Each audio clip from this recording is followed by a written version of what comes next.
Hello, hello, bonjour, bonjour, bienvenue dans cette vidéo, bonjour à tous, j'espère que vous allez bien.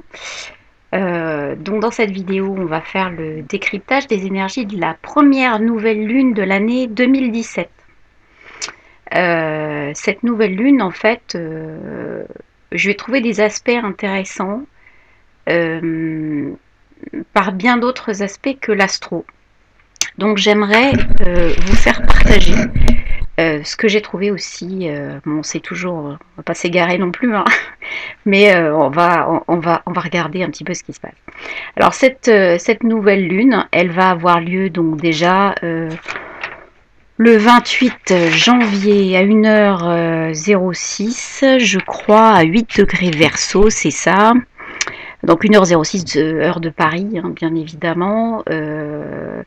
Donc ça nous donne pour Paris un ascendant 29 degrés Balance. Alors pour ce qui nous permet de voir un petit peu le climat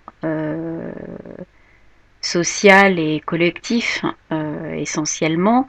Mais la nouvelle lune peut être faite évidemment en fonction de votre heure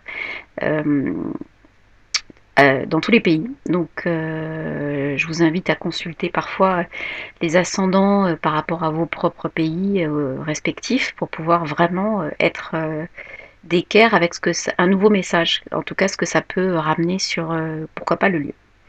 Alors cette nouvelle lune, elle est intéressante parce que le 28-10-2017, c'est encore un passage 1-1-1. Alors, passage 1-1-1, on est d'accord que on avait vu que c'était donc l'équivalent de chemin de vie à 3 chiffres.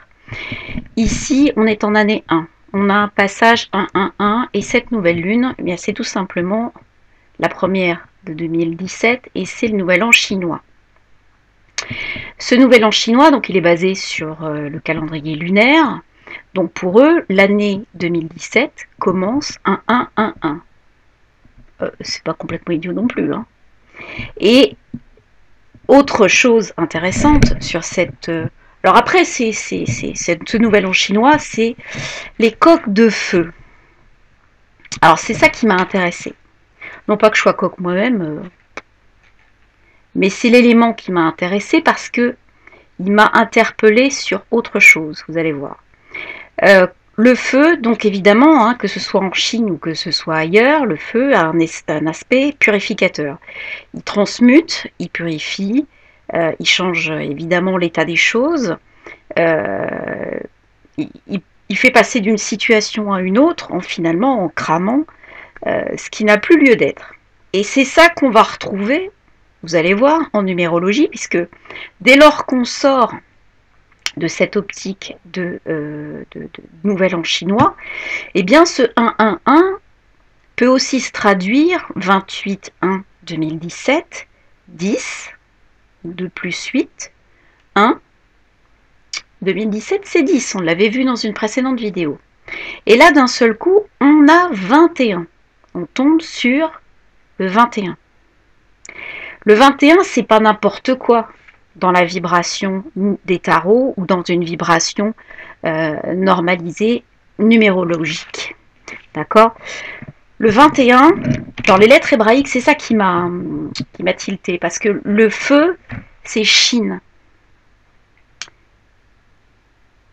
Je ne sais pas si vous la voyez bien. Et Shin, c'est le feu purificateur dans les lettres hébraïques. C'est la 21e.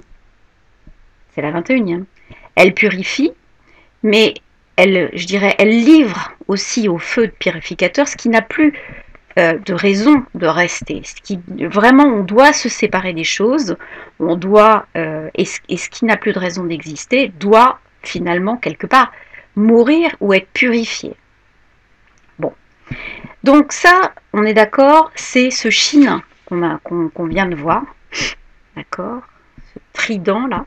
Mais ce trident, c'est une autre symbolique.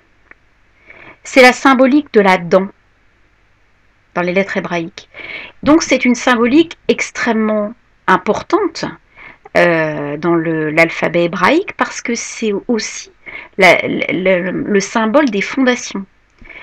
fondations donc qui vont être des fondations familiales, collectives, mais en tout cas des choses qui, quand on perd une dent, quand on a quelque chose aux dents, on est vraiment en train d'être sur nos fondations. Donc on est bien dans cette vibration qui donne, je dirais, qui peut mettre à l'épreuve du feu nos fondations. Ce 21 dans le Tarot de Marseille, c'est le monde. Le monde, ça a un rapport avec notre place, notre accessibilité, notre accession, je ne sais pas comment on dit, à notre propre divinité.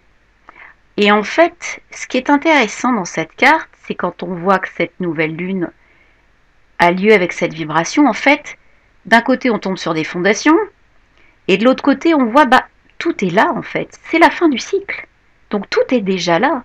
Donc en fait, on est en train de basculer dans cette année 2017 qui a déjà toutes ses composantes. Elle n'est plus encore en formation. On a vu déjà depuis un certain moment que même depuis la pleine lune, d'il y a 15 jours, on a reçu des vagues qui ont été des vagues qui ont testé nos repères à la fois collectifs, miroirs, entre nous, relationnels, qui ont fait ressortir des trucs. À chaque fois, c'était des trucs qui n'avaient plus lieu d'être, hein. Des trucs de contrat, des trucs voilà, qui n'avaient plus vraiment de raison d'être là. Ça a mis ça en lumière et ça nous a fait complètement passer à autre chose en fait. Alors parfois de façon pas très agréable, pas très même s'il y avait de la conscience, mais les choses restent désagréables parce que finalement elles sont encore teintées des vibrations de la 3D, donc certainement. Donc c'est pour ça qu'elles ont encore ce côté désagréable. Mais là, dans le monde, qu'est-ce qu'on voit? On voit qu'on va commencer une année où tout est déjà en place. L'œuf dans lequel est cette femme qui danse toute nue, qui est ni plus ni moins, il n'y a plus de voile. On est en complète connexion avec ce qu'il y a à l'intérieur de cette matrice. On l'a sous le nez. C'est le 21. On est dedans. Et on est dedans et tout est en place. Tout est en place. Les éléments qui figurent sur le monde, les 4 évangélistes, donc il y a quand même une connotation un peu divine dans le truc, hein. On est sur Luc, Marc avec le lion, Matthieu et Jean avec l'aigle. Et l'aigle, et l'ange en haut. Moi, il est un peu effacé parce que c'est vieux. Donc voilà, on est dans vraiment quelque chose qui est à sa place. Il n'y a plus rien à bouger dans le monde. Il n'y a plus rien. C'est-à-dire que on rentre dans quelque chose où tout est déjà là, où tout est déjà parfait. La seule chose qui n'est pas parfaite là où on va, c'est nous en fait. Mais tout est déjà parfait, tout est déjà en place. Et finalement, parce que le 21, c'est vraiment un arcane de place, de rayonnement, d'accessibilité à sa propre divinité. Et donc, finalement, qu'est-ce qu'on nous demande? On nous demande de prendre notre place. Donc encore, on rebascule avec nos fondations de Chine. On avait vu là. Donc, où on nous demande d'envoyer finalement au feu purificateur tout ce qui n'est pas directement lié à ce que l'on est. Intéressant. Voilà ce que dit cette première nouvelle lune de 2017. Donc c'est quand même intéressant. Alors au niveau astro, on a vu qu'au niveau astro, donc une heure à 8 degrés du Verseau, d'accord?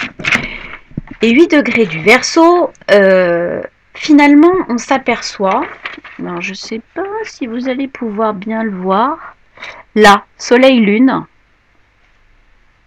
Je vais essayer de prendre un crayon. Voilà, Soleil-Lune. Là. Et bien Soleil-Lune en Verseau, ils sont très isolés.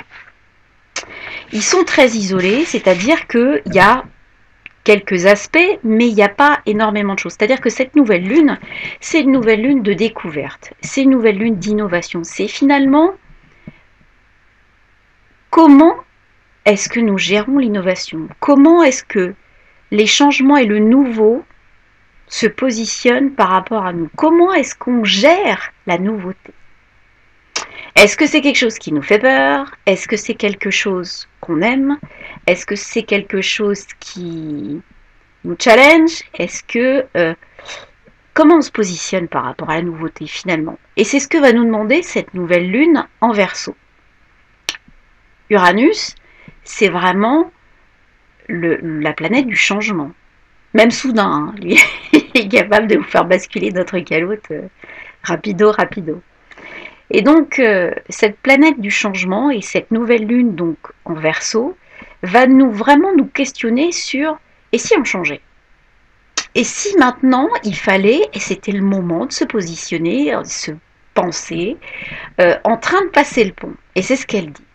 Et elle dit ça, mais pas de façon naïve en fait. On peut penser que c'est naïf, mais en fait c'est pas du tout questionnement naïf, parce qu'à côté, on a là, Mercure, encore une conjonction, Mercure-Pluton, qui ferme un carré, donc qui est au bout du carré en T, hein, pour certains c'est juste un carré angle droit, un carré donc où d'un côté il y aura Jupiter, de l'autre côté il y aura Uranus. Ce carré donc effectivement il va cette conjonction Pluton-Mercure en Capricorne, elle nous fait toujours, comme on l'a vu la dernière fois, tester nos repères. Sauf que cette fois, on va tester nos repères par rapport au collectif avec cette nouvelle lune en Verseau et par rapport à ce qu'on pense être la nouveauté. Comment est-ce qu'on appréhende la nouveauté? Comment est-ce qu'on la gère dans notre vie? Est-ce qu'on l'intègre? Est-ce qu'on la refuse? Est-ce que blablabla, blablabla. Et tout ça, ça va être cette conjonction qui va avoir tendance à nous dire, mais nous, comment est-ce qu'on gère notre nouveauté? Finalement, est-ce qu'on l'intègre? Est-ce que finalement on la rêve? Parce que cette conjonction Mercure-Pluton, elle est bien reliée à une autre conjonction qui est Neptune-Pallas. Donc on avait vu les astéroïdes, donc je vous invite à retourner sur le site de Lune-Soleil qui fait toujours des articles magnifiques. François, je t'adore, mais je suis un peu sous l'eau. Donc c'est vraiment ce sextile de Mercure, Pluton en Capricorne qui va aller chercher Neptune, Pallas, donc la sagesse et la stratégie en Poisson. C'est vraiment qu'on essaye de se dire que la nouveauté, finalement, on peut la rêver aussi. Elle peut se matérialiser, elle peut, surtout qu'elle est en cuspide de maison 4, c'est-à-dire c'est la matière aussi, c'est la famille, c'est la réalité, c'est le foyer, donc c'est encore nos fondations. C'est encore nos fondations, c'est encore ce qu'on vit et ce qu'on ressent à l'intérieur. Donc, on est le 4, hein, c'est la référence, c'est le signe du cancer, hein, donc on est vraiment sur quelque chose encore de très intuitif. Hein. Donc cette conjonction qui nous va aller chercher notre gestion de la nouveauté, qui va aller la chercher dans le concret, qui va aller la chercher dans le rêve, qui va vraiment, elle va se heurter à Jupiter d'un côté qui va avoir tendance à dire le contraire, et puis les idées noires qu'on peut avoir ou qui vont se déstructurer avec Neptune, avec Mercure-Pluton, elles vont se déstructurer, puis Jupiter va amplifier cette déstructuration en lui donnant peut-être un côté un peu dépressif, c'est-à-dire qu'on va se laisser embarquer dans quelque chose qui va avoir, je sais pas, dans un truc très très concret comme c'est en Capricorne, on peut avoir l'impression d'avoir des choses qui se passent dans la maison, on peut avoir l'impression qu'il y a un problème avec notre travail, on peut avoir l'impression qu'il y a un problème récurrent avec nos relations, notre entourage ou la façon dont on communique, on peut avoir du mal à communiquer. Et puis on peut dire n'importe quoi avec Jupiter qui tape comme ça sur Mercure. On peut avoir vraiment soit des difficultés de relationnel, soit des difficultés à matérialiser les choses, à les communiquer, à les exprimer. Surtout que Jupiter, il est encore opposé à Uranus. Et là, Uranus va le chercher en lui disant vraiment avec des zones explosives qui vont donc d'un côté, Jupiter, lui, il lui renvoie cette amplification, il lui renvoie cette demande vraiment de exponentielle de la nouveauté. Lui, il lui dit mais vas-y, change, vas-y, montre ce que tu sais faire. Et donc, du coup, c'est vrai qu'on va avoir tendance, avec cette nouvelle lune en Verseau, à pouvoir explorer le domaine d'Uranus. Ce domaine d'Uranus, il est en 6 en bélier, donc bon, il est un peu compliqué à manier quand même. L'aspect de Mars, bon, on va voir, Mars est encore en poisson, pas pour longtemps, mais il est encore un peu en poisson. Donc il est plutôt calme dans cette position-là. Mais on peut avoir l'impression que ce Uranus, lui, va montrer aussi toute sa capacité, puisque les deux luminaires étant maîtrisés par lui, puisqu'ils sont dans son signe, il va pouvoir vraiment montrer, je dirais, la puissance dont il est capable et surtout son périmètre, parce que finalement Uranus, on ne le connaît pas bien. Alors c'est la planète de l'astrologie, donc Jupiter en phase va lui donner tout ce faisceau d'informations et d'élan, de foi, d'envie, de spiritualité pour qu'il ouvre le champ.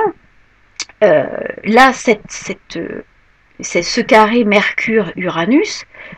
Uranus, c'est l'octave supérieure, on dit toujours en astro, de Mercure. Donc Mercure, c'est vraiment le mental.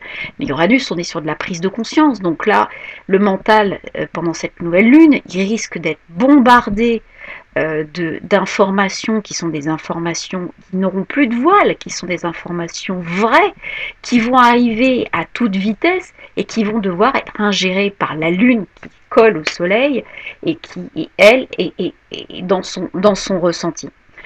Pluton continue à déstructurer les choses pour permettre justement à Uranus de continuer à envoyer de l'information. Et ça peut donner aussi des surmenages, puisque l'Uranus étant en 6 chez nous, ça peut donner parfois une impression de rapidité tellement intense qu'il y a du pétage de plomb dans l'air, en fait. C'est-à-dire qu'on ne peut plus gérer le flux d'informations, le flux des choses qui se bousculent, etc. Donc, à moins de rebasculer, d'avoir conscience de ça, et de rebasculer sur le Saturne qui est bon.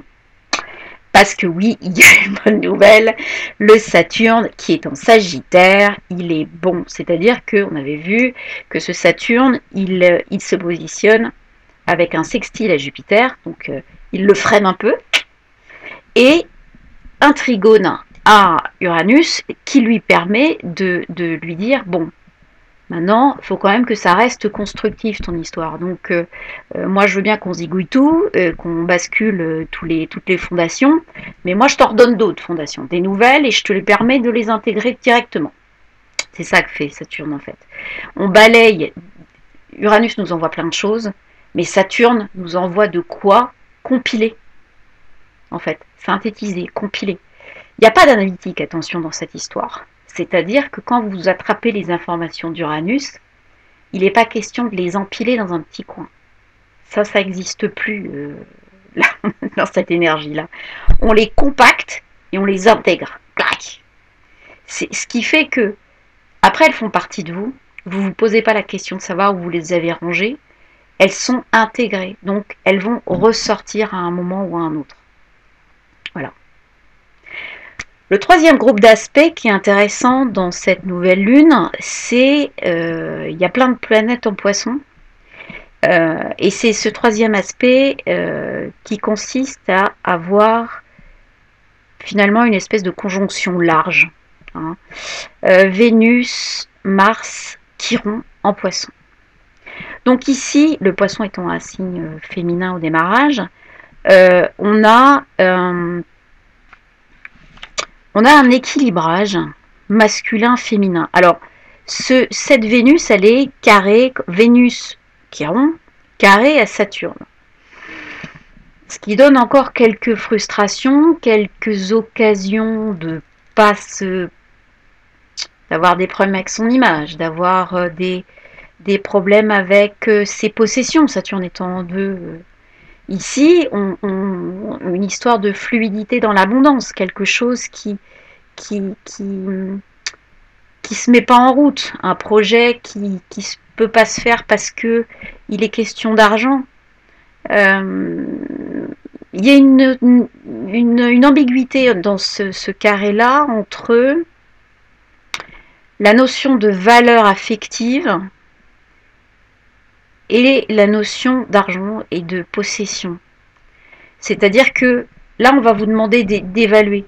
Finalement, on va vous demander, on va vous dire, bon, à combien t'attribues ce truc-là? Ce que toi tu aimes, etc. Est-ce que pour toi ça a un prix? On est toujours dans nos fondations, hein. Ça c'est aussi d'autres fondations qui s'axent sur encore autre chose. Donc on est encore dans d'autres fondations, mais pas si éloigné que ça. Malgré tout, il y a un équilibrage intéressant de Mars-Vénus, d'accord? Et cette conjonction Mars-Vénus-Chiron, donc il y a, avec Chiron, le guérisseur blessé, on est d'accord qu'on a une notion de guérison. C'est en trigone à Vesta. Vesta qui est intéressant parce que la position de Vesta réactive des mémoires antérieures. Elle réactive des souvenirs, des ressentis qui ne sont pas forcément à nous ici, mais qui vont remonter. Et ça, ce trigone avec Chiron va nous permettre finalement, je pense, hein, au niveau spirituel, parce que c'est en 9, donc vraiment maison spirituelle par excellence, ça va nous permettre d'équilibrer notre masculin et notre féminin dans toutes les strates de ce qu'on est, y compris dans les charges négatives qu'on pouvait porter depuis des lustres. Ça va en fait nettoyer tous les plans en fait. C'est l'impression que ça me donne. On a l'opportunité, en tout cas, parce qu'on peut très bien pas s'en servir aussi, hein. Voilà. Mais on a l'opportunité de pouvoir nettoyer tout ça sur tous les plans et donc de ressembler à ça. Voilà. De pouvoir reprendre notre place au sein de nous-mêmes. Parce que le monde, c'est aussi ça. C'est savoir reprendre sa place à l'intérieur de soi-même. Voilà. Moi, c'est à peu près comme ça que j'interprète cette première nouvelle lune de l'année 2017. Donc un truc qui se mélange finalement très bien avec le nouvel an chinois, avec leur élément feu qu'on voit apparaître finalement dans cette date, par le biais de Chine, d'accord, et du monde. Et donc, cette nouvelle lune va nous demander de nous poser des questions sur la façon dont nous sommes prêts à accueillir le changement. C'est intéressant. Je ne sais pas ce que ça va donner, mais c'est toujours bizarre qu'on se fasse poser la question comment est-ce que tu trouves que ça peut changer? Bon.